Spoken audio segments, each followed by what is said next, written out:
Hello, I wanted to take the time to go over how to access the Return to Campus selection form.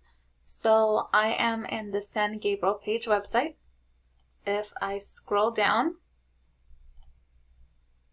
I will see that there is an instructional video here. And this is where you find the survey to make your selection. So the purpose of this survey is to gather information on what you choose if you want your child to go hybrid or completely online. It's super important that you complete this form because if you do not complete it, it will automatically default to hybrid version. So it's very short. All you need is your student's ID and then complete their information.